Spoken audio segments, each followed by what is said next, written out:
In the name of Allah, the most compassionate, the most merciful, and may the peace and blessing of Allah be upon His last and beloved Messenger Muhammad, and may the peace and blessing of Allah be upon you all. The title of this video is there something called matter? Now, as an introduction to this video, we have been taught in school that there is something called matter. For example, the chair you sit on, the table, the walls. We have been taught that this is called matter, and we have also energy. Now, I'll pose the question in this video: is there something really called matter? Does matter exist? Is the table that you see or the chair you sit on, is it actually matter or something else? Now, it's a really beautiful question, and it stimulates you to think and ponder upon matters. Now, the way I will answer this question is by learning from the last revelation of Allah, God to people, the Quran. Not speaking from guesswork and conjecture, but by pondering upon what Allah, God Almighty, teaches us from the Quran. And Allah stated in the Quran that He did not leave anything out of the book, meaning that all branches of knowledge, everything is contained in the Quran, all kinds of knowledge. So let's start thinking about this question, and how can we find the answer from the Quran. Now, if you ponder upon verse number 30 of chapter 21 of the Quran, the translation is the following: have not those who disbelieve known that the heavens and the earth were one weaved fabric? Then Allah God tore them apart, and Allah God has made from water every living thing. Will they not then believe? So if we ponder upon this verse and we focus upon the statement by Allah Almighty that the heavens and the earth were one weaved fabric, then Allah God tore them apart. So we can learn from this that the heavens and the earth, the creation as we know it today, was at the beginning was one weaved fabric, was like a weaved fabric. Then Allah God Almighty tore this fabric apart to create what we see today. Now, the next deduction is that if we think, what is the basic unit of a fabric? Any fabric. The basic unit of a fabric is a string. The basic unit to create any fabric is a string. So we can learn that the basic unit of creation, everything that we see around us, the basic elementary, the most basic unit is a string. In addition, in order for a fabric to be formed, the string should be twisted in a helical fashion, and there should be more than one string weaved together to produce a fabric. So we can conclude from the Quran that the basic unit of creation, everything that surrounds us, is assembled from basic units, in which that this basic unit is composed of three strings weaved together, as you can see on the screen. So what you see on the screen is the basic unit that Allah Almighty used to assemble all creation, everything. So this is, I call it the basic unit of creation. Three weaved strings. Now, to understand this basic unit more and more, this is the design of the unit. Now, what's its function? Allah God Almighty also teaches the function of this basic string, or this basic unit from which He assembled the creation. And in the Quran, in chapter 41, verse 39, translation is the following: and among His sign that you see the earth barren, but when Allah God sends down water to it, it vibrates and grows. Verily, He who gives it life, surely is able to give life to the dead. Indeed, He is able to do all things. So here, brothers and sisters, if we focus upon the part where Allah states, it vibrates and grows. It vibrates and grows. So we see Allah God Almighty linked growth to vibration. So we can learn from this that anything that needs to interact, to grow, to live, it needs to vibrate. So vibration is a basic and a necessity for life. So what we can learn from this, that these basic strings, this basic unit composed of 3 strings, that these strings are not static but dynamic, and they are vibrating. So what's the importance to know that these strings are vibrating? It's very important because as you can see on the screen, if we have a string with an original length, when the string vibrates, what happens is that it occupies a smaller volume. When a string vibrates, the volume that occupies in space becomes less, which means that it will produce a pulling action, a tension on its ends. So any object linked to its end will experience a pulling force. So we learn from the Quran that the units that Allah Almighty used to assemble all creation is 3 strings weaved together, and we have, of course, billions and billions of these basic units of these strings comprising the fabric of creation. Everything that you see around us, wood, bone, stones, everything, and these strings are vibrating, and because of this vibration, as a result of this vibration, it will produce a pulling and attractive force on its ends.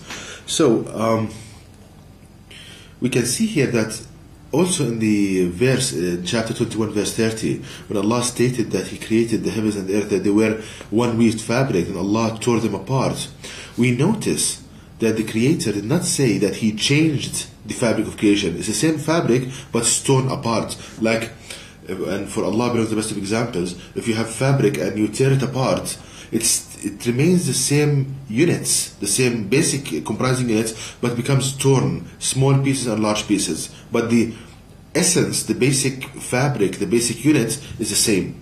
So what we see today, stars, the planets, our body, wood, the table, chairs, everything, they have these basic units, the 3 weave strings, but they are like torn fabric. They are part of this fabric, molded and assembled in a certain form. So your body is a fabric of these weaved strings, but assembled in a human form. The animal assembled in another kind of form. So it's like a big fabric, and it's torn apart. These parts that are assembled into what we see today. It's a very beautiful kind of idea to think about it. Always see around us strings weaved together in different shapes. Now, how to prove this? This is, some people might want to think about it, it's like a theory from the Quran. Now, how to prove a theory? The way that you prove any theory is that you compare its predictions with experimental outcomes. Now, how can we do an experiment to prove that everything around us is composed of vibrating, weaved strings? Now, let's think about the way to prove it, also stated in the Quran. So we see that the Noble Quran is a self-sufficient book. It contains everything. The knowledge and how to prove it, a complete guidance from Allah God Almighty. So how to prove this? If we ponder upon verses 20 and 21 of chapter 51 of the Quran, which states, the translation is the following: "And on the earth are signs for those who have faith with certainty, and in your own selves will you not then see?" So we see here Allah God Almighty is telling us where to look. That in our body and in the earth there are signs for us to think about, to ponder upon, to understand matters. Now, if you think about the earth, and one main force that we experience with the earth is gravity. So if you think about gravity, suppose that you try to jump. What you feel is that you feel an attractive pull towards the earth. The best description for this kind of attractive pull, as if there are strings, ropes pulling you towards the earth, because what you feel actually is like a rope pulling you downwards. So if we take this further and link it with the conclusion from the Quran that everything around us vibrating strings, we can see that the gravitational field must be composed of strings that are vibrating, and as a result of their vibration they produce a pulling action, an attractive force. And as you can see on the screen, this is a computer generated model for what I'm saying. So what you see, that the gravitational field of the earth, I put it like a sphere, and in these spheres there are billions of vibrating weave strings, So when you are in the gravitational field of the earth, you are feeling the attractive pull of these vibrating weaved strings. So we see that the behavior of the gravitational field is in perfect agreement with the predictions from the Quran. Another proof we can see, from example, in magnetism. When we have two magnets, we see that there is an attractive pull between the different poles, and it's best described as if there are ropes pulling one towards the other. And linking this observation with the conclusions from the Quran that everything around us vibrating strings, we can see that energy is composed of vibrating strings, whether gravitational energy, magnetic energy, thermal energy, all kinds of energy. Okay, now we come to another part of the lecture about the atom. Now we know that when we talk about matter, the basic question that I started with, what comes to mind, the atom, because it's the basic building unit of matter. And it's stated in the Quran as well, because Allah states in the Quran that nothing is hidden from Allah, not even the weight of an atom. So in the Quran we can learn that the atom is the basic building block of what we call matter. So to prove that everything is composed of vibrating strings, I need to prove that atoms are fully composed and they are comprised of vibrating strings. So to prove that matter, there is nothing called matter, everything energy, vibrating strings, to prove that again there's nothing called matter, everything is vibrating strings, I need to establish that the atom is composed of vibrating strings. How to do that? If we ponder upon verse number 12 of chapter 65 of the Quran, which states, it is Allah God who has created 7 heavens, and of the earth the like thereof. His command descends between them, that you may know that Allah God has power over all things, and that Allah God surrounds all things in knowledge. So here Allah God Almighty explains to us and tells us His methodology in creation, that there is a central object surrounded by 7 heavens. That is the way He created the earth and the 7 heavens surrounding it. And so His methodology in creation, central object surrounded by 7 heavens.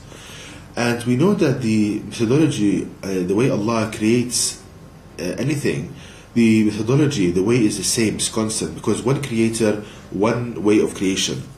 So we can conclude from this that the atom should have a central object like the earth, surrounded by 7 heavens, 7 layers, 7 spheres of space. So we learn this. So from the Quran we can come up with the model you see on the screen. We have a central object. This is the design of the atom, central object surrounded by 7 heavens. Now also we can learn that since there is Allah tells us that His methodology is the same, we can deduce from this that the 7 heavens of the atom should have gravitational energy. And we already established that gravitational energy is composed of vibrating weaved strings. Thus we can come with the model you can see on the screen, that the heavens of the atom, they contain vibrating weaved ropes, weaved strings, and this action, it produces a characteristic of the atom that it links to other atoms. Because how can we explain why the atom, when 2 atoms are brought into close proximity, there is an attractive pull between the 2? This can be explained that the heavens of the atom, they have gravitational energy, weaved strings. When 2 atoms are brought into close proximity, as you can see on the screen, the attractive pull of these strings, they link the 2 atoms together. So the first part of the atoms, the heavens, they all contain weaved strings. So what we call matter, we will now see that it's all energy, vibrating strings. Now, to finalize the discussion that the atom is all composed of weaved strings, what we call the particles, the elementary particles, like the electron, the neutron, and the proton, these elementary particles, are they really particles? Are they really matter? Now, if you think about the verse of the Quran, that everything was a weaved fabric, Allah tore them apart, meaning that there are big parts of these strings and small parts, meaning that suppose that you have a fabric and you tear it apart, you have a chunk of this fabric containing so many strings, another smaller number of strings, meaning that what we think about as particles, there are a large number of vibrating wave strings confined in small space. Again, so what we think about as particles, electron, neutron, proton, they're actually vibrating weaved strings, billions of them confined in a small space. So from this, I was able, with the guidance of Allah Almighty, to come up with a computer model for these particles. As you can see on the screen, they are a large collection of weaved strings linked together in a small space. So that is the shape of the electron, the proton, neutron. The difference between them, the number of weaved strings linked there. So the difference between the proton and the electron, we know the proton to be heavier than the electron, that the number of weaved strings in the proton is larger than the number of weaved strings in the electron. And as thus, we have, proton has more weight, it has a more a gravitational pull from the earth. So in conclusion, brothers and sisters, we can see that the atom, as you can see on the screen, it has weaved strings in the space, and the part and the what we call particles, the electron, the neutron, the proton, they are actually weaved strings, but a large number in a small space. So we see, brothers and sisters, that the atom is composed of vibrating strings. So as a conclusion, everything is composed of vibrating weaved strings of energy. There is nothing called matter. So to answer the question, there is nothing called matter. Everything is vibrating weaved strings. And we see, brothers and sisters, the superiority of the knowledge of Allah Almighty in the Quran. And this is something that people fail to understand and to learn by depending on their guesswork, there are other sources, let's say. But if we go to the source, to go to the Creator, Allah Almighty, we can learn the knowledge of everything. And please learn this and show it to people and strive to make the world educated supreme. And to know more details about this topic, please visit my website at www.quran-miracle.com, and you can email me at zaidquran@yahoo.com, and may the peace and mercy of Allah be upon you all.